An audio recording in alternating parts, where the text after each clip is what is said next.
Ele me fez gemer na escuridão, mas não pelo motivo que você pensa. E antes que eu continue, quero pedir algo especial a você que está me ouvindo.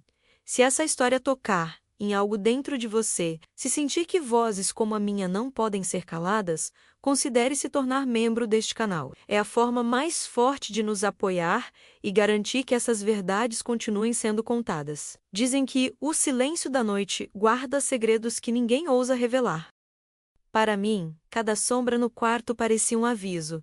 Cada ruído no corredor era um prenúncio de algo que eu não queria enfrentar. Aquela noite foi a primeira em que meu corpo respondeu com um gemido involuntário, não de prazer, mas de medo. O tipo de medo que corrói por dentro, que se manifesta em tremores e sons contidos, como se o próprio ar se tornasse cúmplice da minha fragilidade. Eu tinha 40 anos, e até pouco tempo antes acreditava conhecer bem a vida. Já havia passado por desilusões, traumas, e ainda assim me orgulhava de ter encontrado alguma estabilidade. Mas o que aconteceu comigo naquela noite não se compara a nada que eu já tivesse enfrentado. Não foi sobre agressão física, não foi sobre dor explícita, foi sobre algo mais cruel. A sensação de estar sendo observada, de ser manipulada dentro da minha própria casa, no escuro. Sempre me considerei uma mulher forte. Trabalhava, cuidava de mim, enfrentava as dificuldades do cotidiano. Mas quando a escuridão tomou conta daquele quarto, toda a minha força se esvaiu. O que restou foi apenas o instinto, o corpo reagindo sozinho, denunciando o que a mente tentava esconder. Gemer, para mim, nunca foi sinal de prazer naquela noite. Foi um pedido de socorro abafado. Havia nele uma frieza calculada. Ele sabia como andar devagar, como deixar rastros de presença, sem nunca se mostrar por inteiro. Um objeto fora do lugar, uma porta entreaberta que eu tinha certeza de ter fechado, um sussurro que parecia vir das paredes. A cada detalhe, ele me empurrava para um estado de vulnerabilidade maior. E eu, sem perceber, já não era dona da minha paz. O símbolo daquelas noites era a porta. A porta do meu quarto. Ela nunca mais parecia a mesma. O trinco enferrujado, o ranger a cada movimento, o medo de que a qualquer instante ela se abrisse. A porta se tornou para mim o limite entre a sanidade e o desespero. Quando ela rangia, eu já sabia. Minha noite estava perdida. O gemido que escapava de mim era o reconhecimento involuntário de que ele estava lá.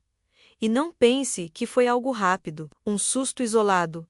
Não, era um jogo repetido, ensaiado, construído para corroer minhas certezas. O tempo todo eu me perguntava se aquilo era real ou fruto da minha mente cansada.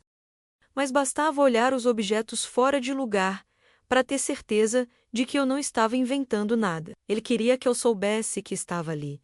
E mais do que isso, queria que eu sentisse. Houve uma noite em que deixei uma vela acesa na sala, apenas para me sentir menos só.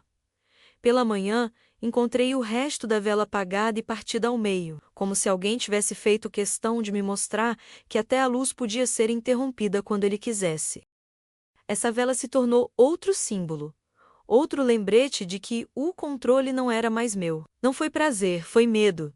Essa frase começou a se repetir na minha mente como um refrão, como uma defesa interna contra qualquer julgamento que pudesse vir. Porque quem olha de fora não entende. Quem não esteve naquela escuridão jamais compreenderá como o corpo pode trair a alma. No fundo, eu sabia que aquilo não era apenas sobre barulhos, portas, velas, era sobre poder.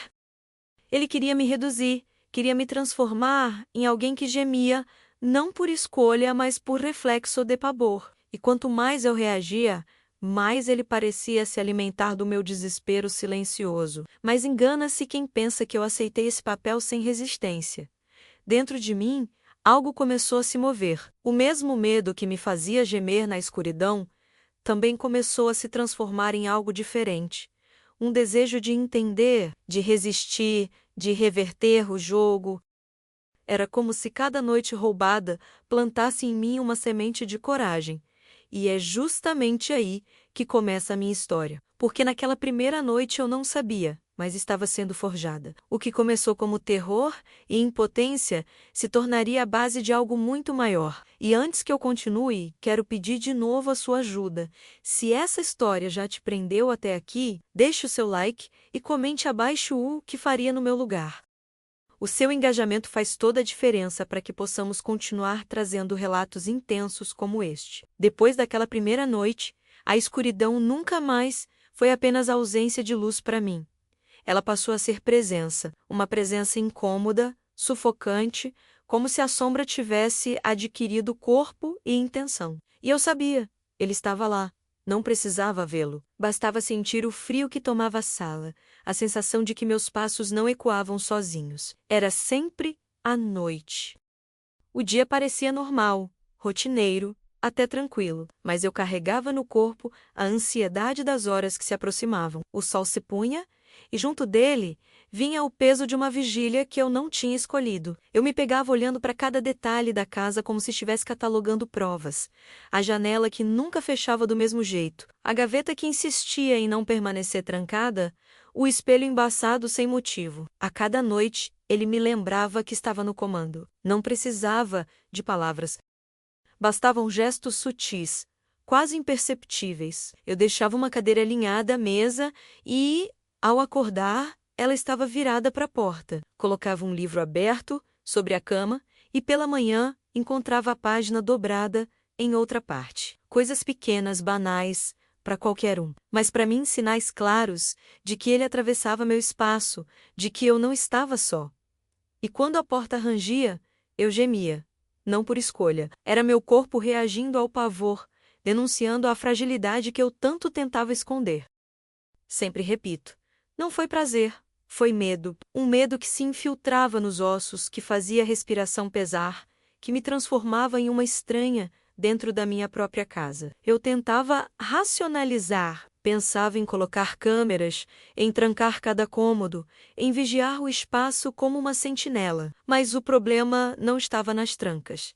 Estava em mim. O verdadeiro cárcere era psicológico. Ele havia encontrado a chave da minha mente. Cada gesto dele me lembrava disso. Eu já não era dona da minha liberdade. Houve uma noite em que ouvi passos na cozinha, caminhos lentos, compassados, o som de talheres sendo mexidos, a torneira abrindo por alguns segundos. Mas quando criei coragem para verificar, não havia nada. Nenhuma marca, nenhuma explicação, apenas uma xícara de café vazia sobre a mesa, como se alguém tivesse me deixado uma mensagem silenciosa. Eu estive aqui. Aquele objeto, tão simples, passou a ser outro símbolo. A xícara, sempre que a via, eu lembrava que minha casa já não era apenas minha, e era nessa repetição de sinais que ele construía sua força. O jogo não estava em aparecer de repente, mas em corroer lentamente o que me restava de segurança. Eu acordava cansada, sem ter dormido. Vivia o dia como se fosse um ensaio para a noite, esperando o próximo movimento. Não foi prazer, foi medo. Essa frase martelava em mim, como um mantra, como se fosse a única forma de lembrar a mim mesma que eu não estava louca, porque havia momentos em que até eu duvidava. Será que minha mente cansada e solitária não estava criando fantasmas? Mas bastava ver o copo fora do lugar, a vela partida, a porta entreaberta. Os fantasmas não movem cadeiras. Os fantasmas não bebem café. Eu lembrava de quando confiava nele, de quando sua presença me parecia conforto e não ameaça. Essa talvez tenha sido a crueldade maior, perceber que a mesma pessoa capaz de oferecer afeto podia, na mesma medida, roubar-me a paz. A traição não estava apenas no que fazia, mas no que significava. Era a negação de tudo que um dia eu tinha acreditado ser verdade. Eu queria gritar, mas não conseguia. O som que saía era sempre o mesmo gemido baixo, abafado, como um eco da minha própria impotência. Não foi prazer, foi medo. E a cada repetição, eu sentia essa verdade se inscrevendo em mim como uma tatuagem invisível. A vela, a porta, a xícara, objetos banais que se tornaram monumentos da minha vulnerabilidade. Símbolos que me lembravam diariamente que eu já não controlava nada, mas também, de alguma forma, lembranças que me empurravam para frente. Porque, com cada noite roubada, com cada símbolo deixado para trás, eu começava a nutrir algo novo. uma raiva silenciosa, uma coragem que eu não sabia existir em mim. E foi nessa mistura de medo e raiva que percebi: eu não podia mais esperar. Ou eu me deixava consumir pela escuridão, ou aprendia a caminhar dentro dela. O jogo não poderia continuar assim para sempre. E mesmo sem saber como, eu comecei a planejar, a observar de volta, a esperar pelo momento em que o silêncio não seria mais apenas resposta, mas também arma. Com o passar dos dias, percebi que a noite já não era apenas uma parte do meu cotidiano, era uma sentença. Quando o sol se punha, meu corpo inteiro reagia. Não precisava ainda escurecer completamente. Bastava ver o último raio de luz atravessar a janela para que meu estômago se revirasse. Era como se eu estivesse me preparando para um julgamento inevitável. Ele sabia disso, sabia que eu antecipava cada passo, cada ruído, e parecia se alimentar dessa expectativa, porque a verdade é que o medo não está só no que acontece, mas no que pode acontecer. Eu me tornei refém da espera. O gemido que escapava de mim não era reação a um ato físico, era a resposta a uma expectativa sombria. Não foi prazer, foi medo. Sempre medo. Naquela altura, eu já não distinguia mais sonho e realidade. Dormia pouco, e quando dormia, sonhava com portas que se abriam sozinhas, velas que se apagavam antes do tempo, vozes que me chamavam pelo nome no meio da escuridão. Acordava ofegante, apenas para perceber que muitas vezes o sonho era menos assustador do que a própria vigília. Porque, quando eu acordava, lá estavam os sinais. A porta fora do lugar, a xícara na mesa, a vela quebrada. O jogo nunca cessava. Lembro-me de uma noite específica. O relógio marcava pouco depois da meia-noite. Eu estava deitada, imóvel, tentando controlar a respiração para enganar a mim mesma. Foi quando ouvi. Não eram passos, não era o ranger da porta, era algo mais íntimo. A respiração dele, uma respiração lenta, compassada, que parecia vir do canto do quarto. Não havia lógica, não havia como. Mas eu ouvi, e naquele instante, percebi que a escuridão não apenas me cercava. Ela me possuía. O gemido que saiu da minha garganta foi quase um grito, mas abafado, contido pelo pavor. O tipo de som que não liberta, mas aprisiona ainda mais. Não foi prazer, foi medo. Um medo tão real que até hoje ecoa em mim. A partir dessa noite, comecei a falar sozinha, não em voz alta, mas dentro da minha mente. Criava diálogos silenciosos, como se pudesse confrontá-lo apenas com pensamento. Eu dizia para mim mesma: um dia isso vai acabar. Um dia ele vai ver que eu não sou apenas a sombra que ele pensa dominar. Era uma tentativa desesperada de preservar um resquício de dignidade. Mas ele parecia prever até mesmo minhas tentativas de resistência. Se eu deixava uma luz acesa, ele a apagava. Se trancava a porta, pela manhã ela estava destrancada. Se colocava algo em um lugar, na manhã seguinte estava em outro. Era um duelo desigual, porque eu ainda me movia pelas regras da lógica, enquanto ele jogava com o caos. Eu me perguntava constantemente: por quê? O que ele queria de mim? Não havia pedidos, não havia ameaças diretas, apenas a presença, o jogo psicológico. Talvez fosse esse o objetivo: mostrar que podia me quebrar sem nunca precisar tocar em mim. E funcionava. Eu estava quebrada, trabalhava no piloto automático, conversava sem realmente ouvir, vivia em função da próxima noite. As pessoas diziam que eu parecia distante, desligada, mas ninguém jamais saberia o motivo. Como explicar? Como dizer que a escuridão havia se tornado o meu algoz? E mesmo assim, havia em mim um resquício de algo que eu não conseguia extinguir. Uma fagulha de raiva, porque se por um lado eu temia, por outro, eu começava a odiar. Odiava cada objeto fora do lugar, cada vela quebrada, cada respiração sentida no escuro. Odiava, sobretudo, o fato de que ele me transformara em alguém que gemia de medo. E foi nesse ódio silencioso que começou a nascer a coragem. A porta, a vela, a xícara, símbolos da minha fragilidade, sim, mas também lembretes de que eu estava atenta. Cada vez que eu os via, entendia que ainda tinha olhos para observar, memória para registrar e talvez, no futuro, armas para lutar. Foi numa dessas noites que tomei a decisão. Eu não seria mais apenas vítima. Não sabia como, não sabia quando, mas começaria a virar o jogo. Se ele me observava, eu também passaria a observar. Se ele colecionava meus medos, eu passaria a colecionar seus sinais. O medo continuava.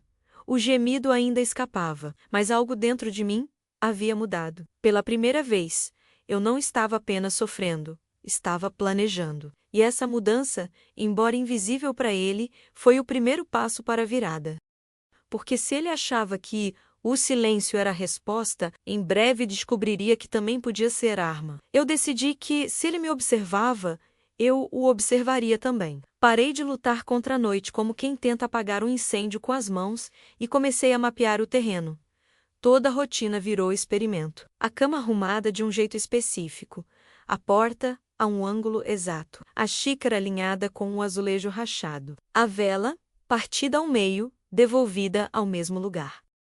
E um caderno menos meu diário de guerra, menos escondido dentro da capa de um romance velho na estante. Antes de seguir, se essa história está te prendendo, se inscreva no canal e deixe seu like. Esse gesto simples mantém esse relato vivo e ajuda outras pessoas a chegarem até aqui. No primeiro dia de experimento, desenhei, com lápis quase invisível, um traço fino na madeira da porta. Se ela se movesse 1 centímetro, eu saberia. Na segunda noite, polvilhei um pouco de farinha perto do rodapé, um círculo sutil, que qualquer passo quebraria. Na terceira, fotografei o corredor às 22 horas, 2 horas e 5 horas. Os 3 horários que minha insônia conhecia de cor. A cada registro, eu tentava recuperar a casa pelo método. Se eu não podia expulsar a sombra, pelo menos queria aprender o seu caminho. A porta se moveu.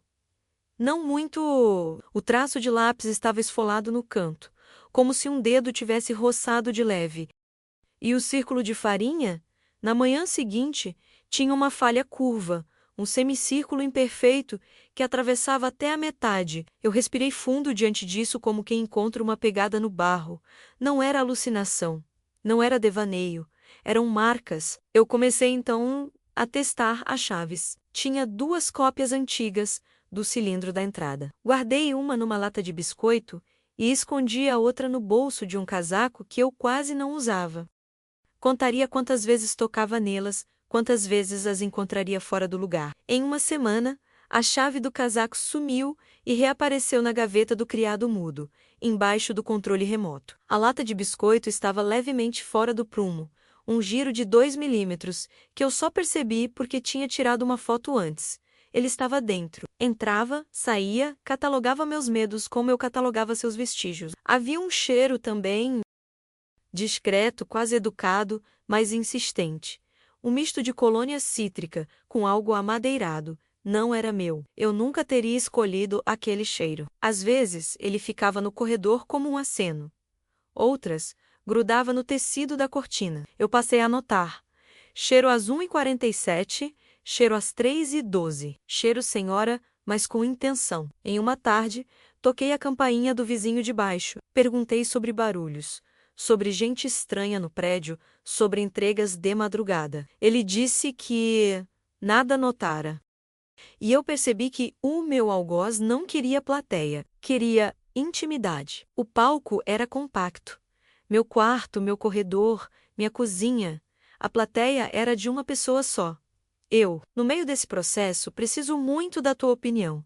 O que você faria no meu lugar? Comenta aqui embaixo. Sua visão pode ajudar mais gente que está vivendo algo parecido. Eu mudei de tática. Em vez de dormir tarde, fui para a cama às 9, como se desistisse. Desliguei todas as luzes. Fingi cansaço e 10 minutos depois, levantei e sentei na poltrona da sala, fora do campo de visão direto do corredor. Fiquei ali, pedra, o corpo queria tremer, mas eu domava o tremor pelo ritmo da respiração. E esperei, às 0h31, a porta da entrada deu um beijo seco no batente, quase inaudível. Eu teria perdido o som se estivesse de pé, se estivesse lavando um copo, se estivesse buscando coragem dentro do guarda-roupa. Mas eu estava sentada e em silêncio. A maçaneta não virou. O trinco, sim. aquele movimento microscópico que separa o dentro do fora, o lápis no batente não mentiu. Eu soube que a linha tinha sido tocada por uma presença mais paciente do que eu. Eu não saltei, não gritei, não acendi luz. Eu queria ver. O corredor engoliu um vulto sem pressa, um escuro dentro do escuro, e então a cozinha respirou. Senti o ar mudar de temperatura menos. Talvez imaginação, talvez memória do pavor, e contei, por dentro, até 60. Aos 48, a gaveta de talheres reclamou um pouco. Aos 55, a torneira chorou um fio d'água e parou. Eu desejava me mover como nunca, mas não movi. Minha arma era o tempo. Quando o relógio bateu 1, levantei no ritmo do milagre, sem ranger. Caminhei com as mãos primeiro, tateando as paredes como quem lia braille de gesso. Cheguei à cozinha com a mesma reverência com que se pisa no santuário. A xícara estava no lugar errado. Não era que eu deixara virada para baixo. Era outra, com uma micro-trinca no esmalte, de um jogo antigo que eu pensava ter doado, e ao lado dela, um grão de açúcar avulso. Quem veio até mim queria me dizer que também sabia a minha história, os meus objetos, o meu passado. Era íntimo demais para ser casual. Eu escrevi no caderno, ele me conhece, ou acha que conhece. Embaixo, sublinhei 3 vezes. Não foi prazer, foi medo. E completei. Se ele quer me fazer lembrar, eu vou fazê-lo esquecer. No dia seguinte, liguei para um conhecido da época em que eu trabalhava num arquivo, um técnico de alarmes que fazia serviços por fora. P de sensores discretos, não aqueles que apitam e acordam o prédio, mas os que registram passagem, os que contam a respiração da casa. Ele me falou de custos, de prazos, de cabos, eu falei de urgência, combinamos um esquema simples. 2 sensores de presença em pontos cegos, uma caneta com câmera na estante e um gravador minúsculo na base da luminária. Eu não tinha certeza se pegaria uma imagem nítida, mas bastaria um vulto, um gesto, uma mão. Eu não queria viralizar nada, eu queria dormir. Enquanto esperava, refinei meu método. Passei a deixar bilhetes invisíveis, um fio de cabelo alinhado no vão da porta, um alfinete minúsculo na borda da prateleira, um cartão de visita milimetrado sob a perna do aparador. Quando qualquer coisa se movesse, eu saberia. Havia também as palavras que eu jamais diria em voz alta, mas que gravaria: datas, horários, padrões. Descobri que ele preferia as quartas e os domingos, que evitava os dias de chuva forte, que gostava da madrugada entre 1 hora e 3 horas, como se essa janela dissesse algo de quem ele é, quando se sente invulnerável. Eu deixei, propositalmente, a cópia da chave à vista numa noite menos, mas só a cabeça do chaveiro, brilhando como isca. Não desapareceu. Em vez disso, a chave do gás, que vive presa ao gancho, apareceu 2 centímetros deslocada. Ele tinha disciplina. Não pegava o óbvio. Testava o perímetro, sondava bordas, como um predador que toma o gosto de cercar antes de morder. E foi aí que uma hipótese atravessou a minha pele. Ele não era um estranho completo. Tinha intimidade demais para ser só intrusão. Sabia a altura das prateleiras, a textura dos copos, o barulho exato do trinco. Alguém que já fora dentro, e agora de fora queria provar que ainda mandava. A hipótese doeu mais que todas as marcas no lápis e na farinha. Porque se fosse verdade, o que eu enfrentava não era só o medo. Era a lembrança. E a lembrança, quando se arma com sombra, tem uma pontaria perfeita. Os sensores chegaram. Instalei com calma, um por dia, como quem planta sentinelas. A caneta-câmera foi para a estante dos álbuns, o gravador para a base da luminária. Um sensor, voltado ao corredor, o outro, para a cozinha. O técnico me explicou como baixar os logs, como sincronizar os horários. Eu assenti, absorvendo cada instrução com a fome de quem quer acordar de um pesadelo. Na primeira madrugada com tudo instalado, voltei à poltrona. Repeti o ritual: cama às 9, escuro às 9h15, poltrona às 9h20. A 1h06. O corredor respirou. A 1h14, a cozinha respondeu. A 1h20, o sensor do corredor piscou, invisível para olhos desatentos. mas perfeito no registro. A 1:23, a luminária gravou um ruído baixo, como unha roçando madeira.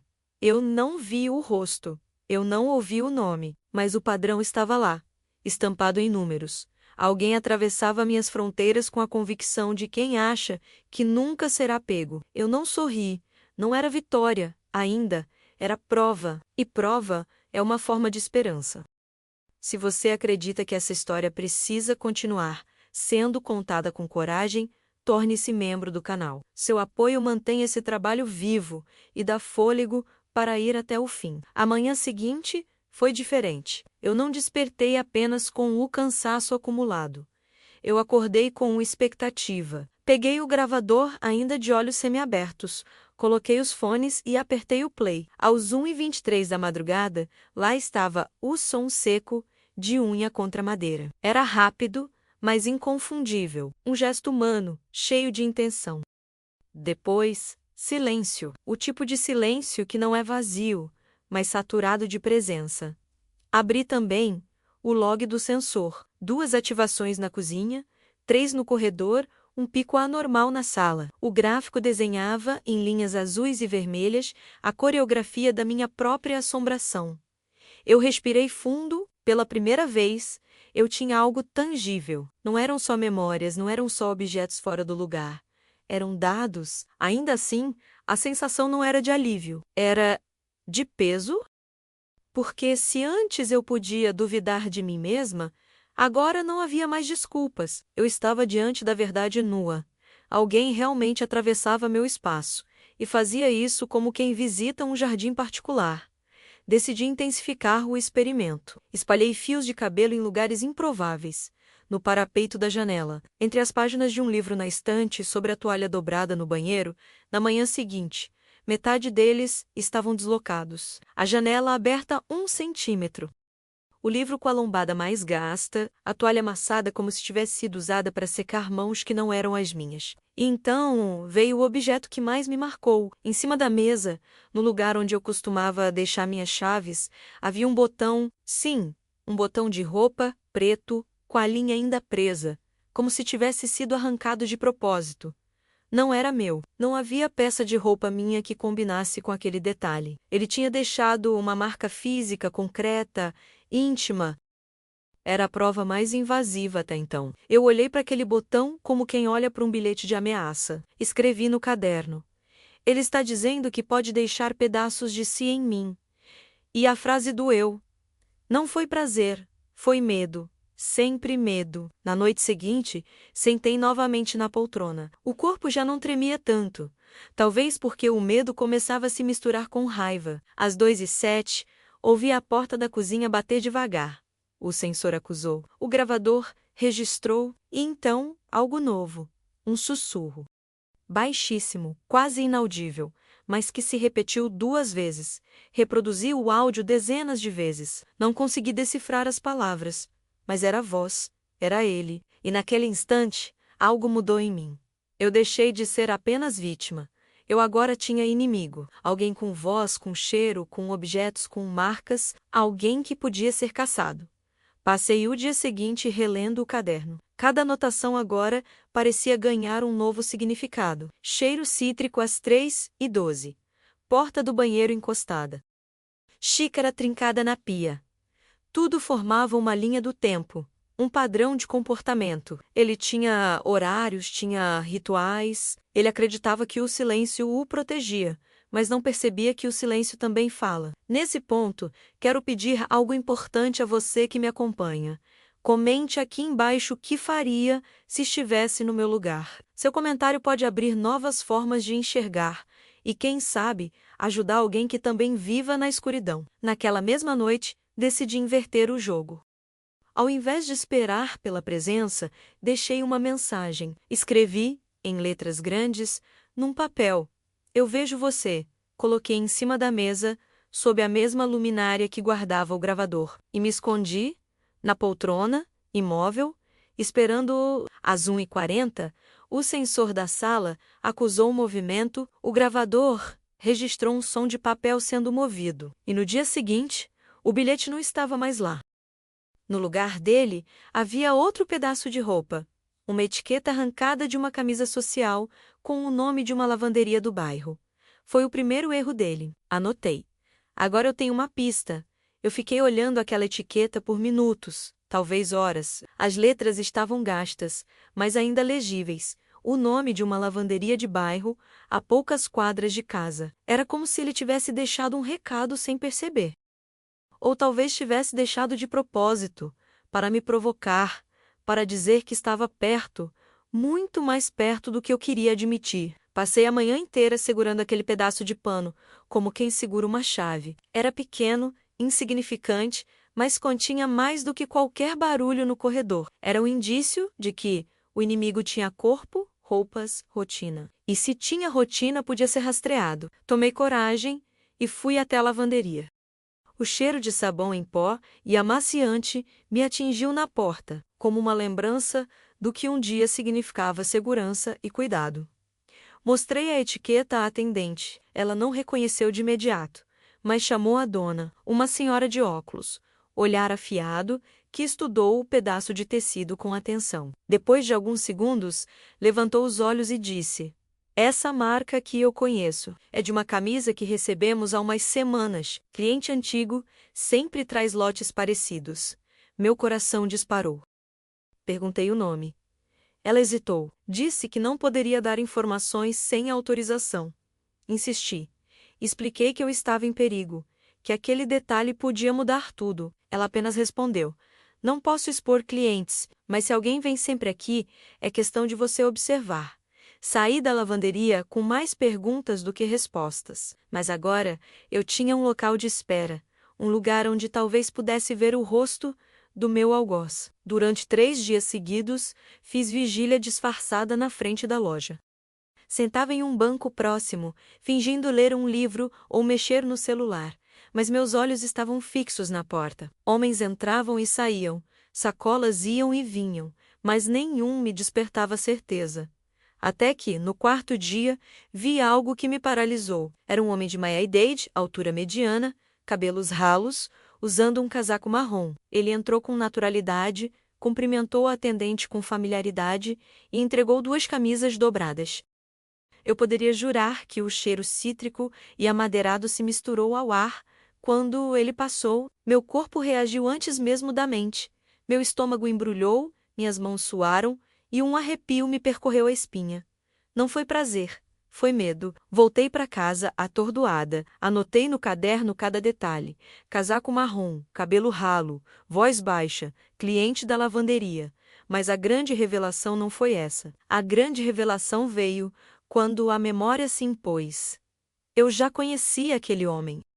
Não de perto, mas de vista. Morava a apenas 2 ruas da minha, um vizinho distante, desses que você cruza uma vez ou outra no mercado, que acena de longe sem nunca puxar conversa. De repente, tudo fez sentido. O conhecimento da planta da minha casa, a disciplina nos movimentos, a escolha dos dias, não era um estranho absoluto, era alguém que tinha tido acesso de alguma forma e agora se valia disso para brincar com minha sanidade. A partir daí, cada barulho na madrugada ganhou nome.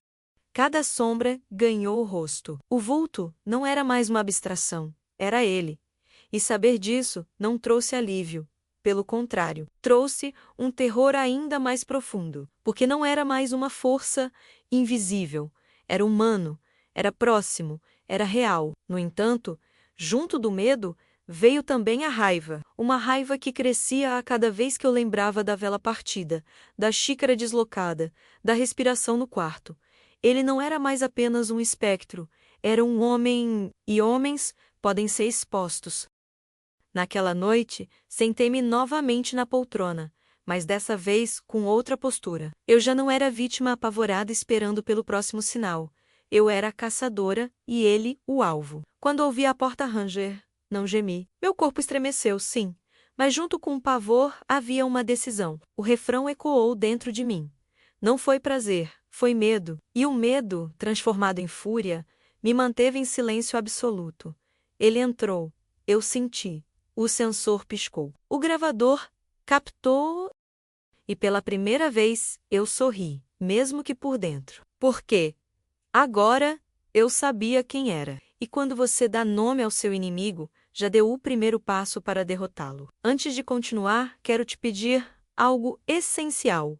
Curta este vídeo e deixe um comentário com a sua opinião. O que você faria se estivesse no meu lugar? O seu apoio e engajamento são o que nos permite seguir em frente com histórias tão intensas. Voltei ao caderno e escrevi em letras firmes. A guerra começou. Eu já sei contra quem luto. Saber quem ele era não trouxe paz. Trouxe um novo peso. O medo agora tinha nome, rosto, endereço.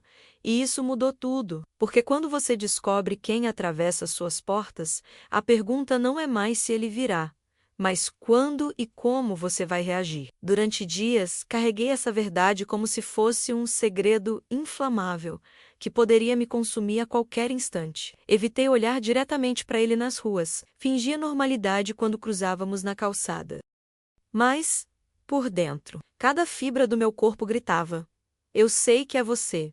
Foi nesse período que meu caderno deixou de ser apenas registro e virou plano. Passei a escrever não só o que ele fazia, mas o que eu faria. Anotei possibilidades, estratégias, hipóteses, estudei seus horários. Ele saía de casa sempre, às 8 da manhã, voltava perto das 7 da noite. Aos domingos sumia por horas e retornava com sacolas de compras. Um homem comum, com rotinas comuns.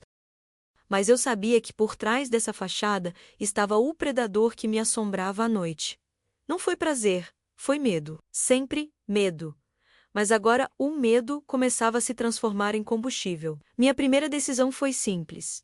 Precisava reunir provas mais fortes, algo que não pudesse ser descartado como coincidência ou paranoia. Ajustei os sensores, troquei os cartões de memória, posicionei a câmera Kenita em outro ângulo. Passei a dormir com o celular gravando o áudio embaixo do travesseiro, cada noite, cada sussurro, e os registros vieram passos arrastados na sala às 2 da manhã, um estalo na porta do banheiro, às 3:30, um chiado baixo, quase como uma gargalhada, perdido no silêncio da cozinha. Somado a isso, os objetos deslocados. Sempre era impossível negar. Ele entrava, mas eu não queria apenas registrar. Eu queria revidar. Então comecei a inverter os sinais. Se ele movia a xícara, eu a deixava ainda mais fora do lugar, mas de propósito, como quem responde um recado. Se ele apagava a vela, eu acendia outra, maior, mais evidente. Se ele deixava um botão, eu deixava uma moeda. Era meu jeito de dizer: eu também sei jogar. E percebi que isso o incomodava. Porque as respostas dele mudaram. A cada vez que eu invertia o sinal, os movimentos vinham mais apressados, mais errados. Um copo caiu e quebrou no chão da cozinha. Um livro foi posto no lugar errado, em outra prateleira. O padrão começava a se desfazer. Ele não estava mais no controle absoluto. Eu estava provocando rachaduras no seu jogo. E foi nesse momento que decidi que não bastava reagir. Eu precisaria atacar. Voltei à lavanderia. Fiquei de vigília mais uma vez. Esperei 3 dias até vê-lo novamente. Ele entrou, conversou com a atendente, saiu com uma sacola nas mãos. Eu o segui discretamente até sua casa.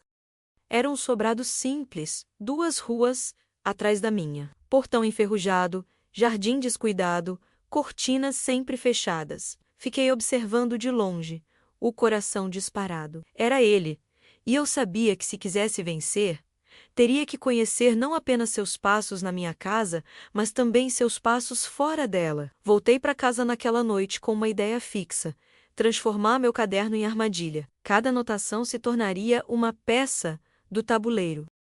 Cada símbolo menos a porta, a vela, a xícara, o botão, seria usado contra ele. O gemido, que antes era apenas medo, agora começava a se tornar promessa. Uma promessa de que em breve não seria eu a gemer na escuridão. Seria ele. Antes de continuar, quero pedir a você que está comigo até aqui: curta este vídeo e compartilhe sua opinião nos comentários. O que você faria se soubesse quem é o inimigo que invade sua vida no escuro? A sua participação ajuda a manter esse canal vivo e dá força para continuarmos. E naquela noite, ao me sentar novamente na poltrona, algo estava diferente. Eu já não tremia. Eu já não era refém do relógio ou da escuridão. Eu estava à espera, mas não como presa. Estava à espreita, como predadora. Quando ouvi a porta ranger, não desviei o olhar. Quando senti o cheiro cítrico e amadeirado, não gelei. Apenas escrevi mentalmente no caderno invisível da vingança. Primeira fase concluída. A caça começou. A hora da segunda fase chegou. Eu não trazia apenas armadilhas, trazia intenção. Cada detalhe do plano foi montado para expor, não para espetacularizar. Queria que ele soubesse, de modo irrevogável, que o poder de invadir minha vida terminaria numa sala clara, com registros, com provas mesmo que essas testemunhas fossem apenas números, fotos, gravações e anotações. Antes de mais nada, se você está acompanhando e quer ver essa história chegar ao fim com justiça, inscreva-se no canal e deixe seu like. Esses gestos simples mantêm esse trabalho vivo e dão força para que relatos reais sejam ouvidos. Voltei a observar a rotina dele com mais precisão. Anotei os dias em que deixava o carro na rua, os horários em que saía sem pressa, as lojas onde passava mais tempo.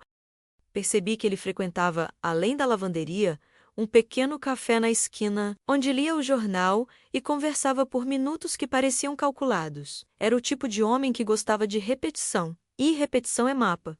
Se você sabe onde alguém vai, pode esperar. Usei duas frentes, a visível e a invisível. A visível era aquilo que eu parecia fazer sem intenção, menos caminhar. Ir ao mercado, atender a visitas, para que ele me visse e se sentisse seguro. A invisível foi onde coloquei os instrumentos reais, novas posições da câmera, um gravador numa caixa de chá, uma caneta-câmera entre álbuns, e um pendrive com cópias das evidências escondido em uma caixa de bijuterias velha. Organizei tudo com disciplina militar, reuni fotos com timestamps, logs dos sensores, trechos de áudio e anotações do caderno. Cada fileira de evidências era uma peça a mais no quebra-cabeça. Não queria nada do sensacionalismo. Queria algo que, somado, não permitisse mais a desculpa da imaginação. A verdade precisaria ter peso. Em paralelo, fiz pequenos testes para ver sua reação. Deixei uma nota proposital sobre a mesa com letras grandes. Eu sei. Na manhã seguinte, a nota tinha sumido e no chão havia um fio de tecido azul preso num nó que eu não reconhecia. Tirei foto e guardei. Em outra noite, deixei a janela levemente aberta. Num dia seguinte, encontrei o vidro com uma marca sutil, como se algo tivesse sido apoiado ali. Cada sinal era uma peça documentada. Houve também apoio. Uma vizinha concordou em recolher uma encomenda que eu esquecesse no portão. Um técnico, de confiança, guardou cópias fora de casa. Uma amiga jornalista me orientou sobre como organizar o material sem expô-lo publicamente. Essas pequenas alianças foram pilares que eu montei para o dia do confronto. Eu não era mais apenas uma mulher sozinha. Havia uma rede discreta para garantir que, se eu tropeçasse, haveria quem sustentasse o trabalho. Nos dias que antecederam a ação, minha rotina virou estratégico. Estudei os passos dele com mapas simples. Onde estacionava, por quais ruas passava, quando mostrava pressa e quando vagava como quem testa olhares. Às vezes eu o via no café da esquina, lendo a mesma página do jornal. Outras vezes dava a impressão de que estava medindo o tempo. Repetição, sempre repetição. O plano que decidi não buscava humilhar, buscava restaurar. Queria provas incontestáveis e testemunhas técnicas. Combinei com a atendente da lavanderia que, se algo anormal ocorresse, ela me avisaria discretamente. O técnico deixou os sensores configurados para maior sensibilidade e me explicou como baixar os logs. Coloquei uma cópia dos arquivos com uma amiga e outra cópia com um advogado, como salvaguarda. Quando enfim veio o momento, não houve espetáculo. Eu tinha programado tudo para que o choque não dominasse a razão. Esperei que ele entrasse, confirmando os mesmos padrões que eu vinha anotando. Ao detectar o movimento, acendi a luz. Não gritei. Levantei e caminhei até o corredor com passos firmes. O homem se virou surpreso. A expressão dele foi uma mistura de cálculo e espanto, menos a falsa segurança havia desaparecido. Reproduzi o áudio gravado na noite em que sua respiração fora captada ao pé da cama. Mostrei a foto do botão que deixara sobre minha mesa. Apresentei os logs do sensor, que mostravam passagens repetidas entre 1 e 3 da manhã. Tudo colocado de forma clara e concisa. Sua negação vacilou. Tentou buscar falhas, gesticulou, procurou buracos nos registros. Havia contradições nos argumentos dele, e as evidências frias e técnicas não se curvavam à versão que inventava. Procurei um advogado e formalizei a queixa. Não foi um ato impulsivo, foi um passo calculado, com respaldo. O profissional me orientou sobre procedimentos, prazos e possíveis repercussões. Havia riscos, processual, social, emocional. Decidi seguir. Exigiu coragem adicional, mas também a sensação de que algo estava sendo colocado em ordem. O trâmite não foi simples. Houve interrogatórios, relatórios, a logística de apresentar provas de forma que fossem aceitas. Tive de relatar detalhes, voltar no tempo diante de estranhos que anotavam e perguntavam. A exposição do meu medo foi cirúrgica, necessária, e entre cada formulário e cada assinatura, eu me sentia mais firme. Era um desdobrar de uma história que, até então, eu carregara só no peito. Os efeitos foram visíveis. Ele passou a evitar a rua, as entradas foram menos frequentes, e alguns sinais que antes vinham à noite cessaram. A vela que sempre aparecia partida deixou de ser tocada. A xícara passou a ficar no lugar. Talvez por medo, talvez por cautela, de qualquer forma, a invasão perdeu a naturalidade com que se alimentara durante meses. Ainda assim, a vitória era parcial. Expor alguém traz consequências que não são apenas legais. Surgiram comentários maldosos, perguntas invasivas e o desconforto de ver algo íntimo debatido em registros. Houve momentos em que me questionei se todo o custo valeria a pena, mas então eu lembrava das noites em que o corpo reagira sozinho, das horas de vigília que me roubaram dias e da sensação de ter meu limite ultrapassado. A decisão de agir reencontrou seu propósito. Ao final daquele capítulo, escrevi no caderno: não humilhar, expor em restaurar, e senti que o gemido que me buscara na escuridão começava a perder o poder. Ainda havia resquícios de medo, verdade, mas agora o medo vinha com dados, com aliados, com respaldo jurídico. Era um medo que se transformava em mecanismo de defesa e não mais em prisão. Se você acompanhou até aqui e acredita que histórias como essa merecem suporte para serem investigadas e ouvidas com responsabilidade, considere tornar-se membro do canal. Seu apoio possibilita apurações, proteção de fontes e ajuda a manter relatos reais sob a estrutura que merecem. Depois de formalizar as primeiras denúncias, algo mudou dentro de mim. O medo ainda estava ali, como uma sombra colada à pele, mas já não tinha a mesma força de antes. Eu sentia que estava virando o tabuleiro, pouco a pouco, e isso o incomodava. Talvez por isso, os sinais dele começaram a mudar de tom. Se antes eram detalhes sutis, uma xícara, uma vela, um botão, agora havia mais pressa, mais ruído, como se o equilíbrio que ele mantinha tivesse se rompido. Em uma madrugada, deixou cair uma chave no chão, e eu a encontrei pela manhã. Não era minha, era uma cópia, mal feita, da chave da porta da frente. Ali estava a confirmação final. Ele tinha meios de entrar, mas também tinha medo de ser descoberto. Anotei no caderno: quando o invasor mostra suas ferramentas, é porque já sente que pode perder o jogo. Passei a agir com mais estratégia. Combinei com a vizinha de cima que ela desceria sempre que eu enviasse uma mensagem com uma única palavra: silêncio.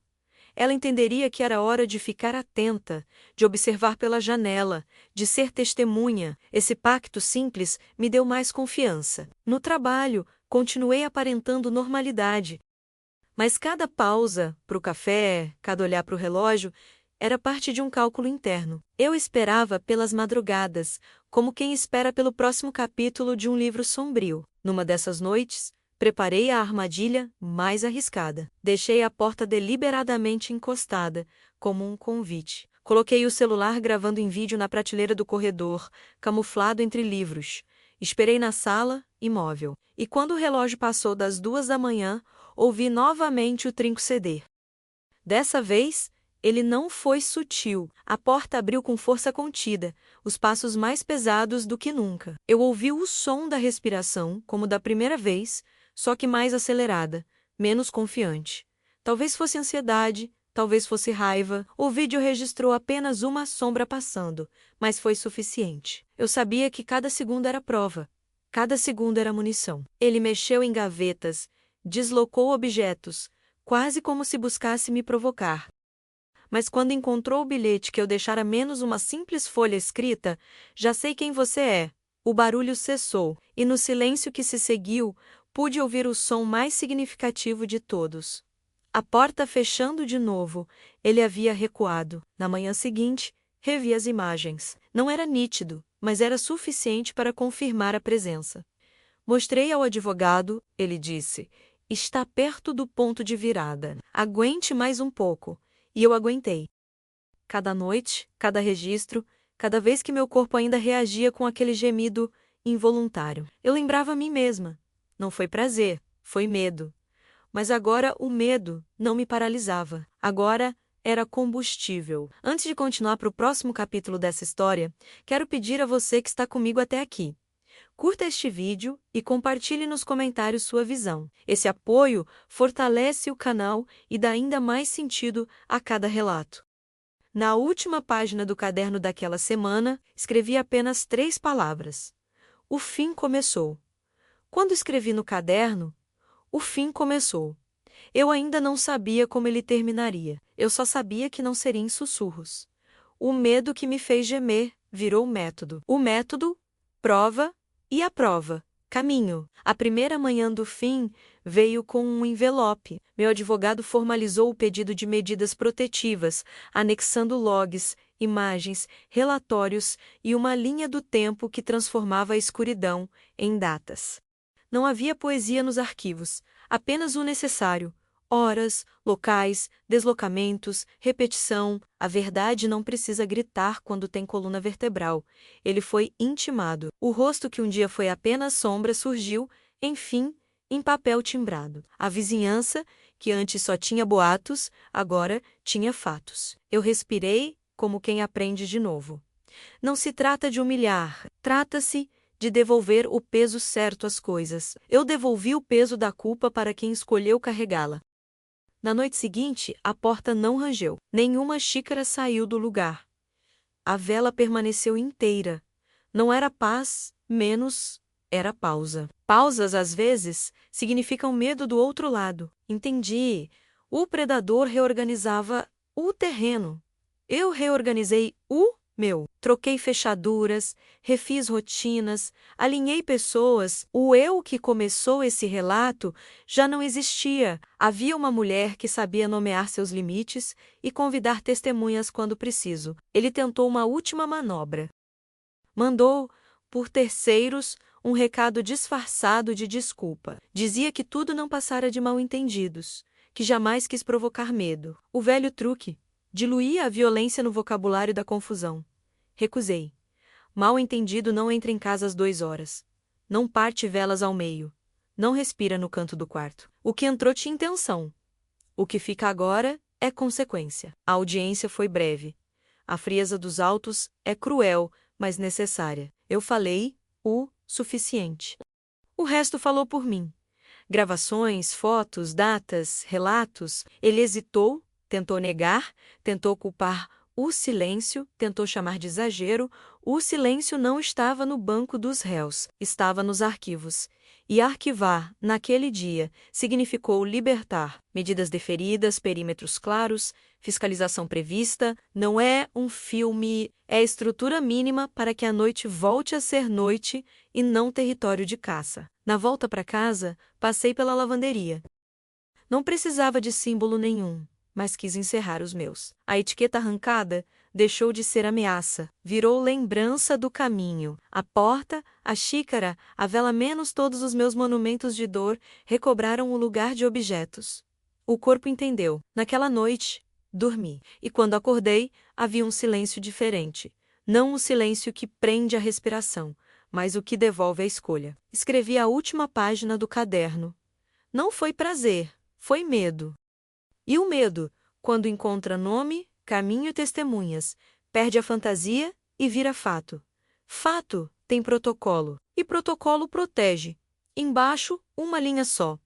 A verdade não pede licença, mas sempre liberta.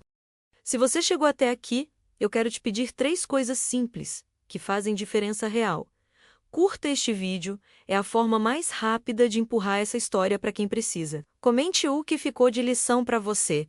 Sua leitura pode alcançar alguém que hoje ainda vive no escuro. E se puder, torne-se membro do canal.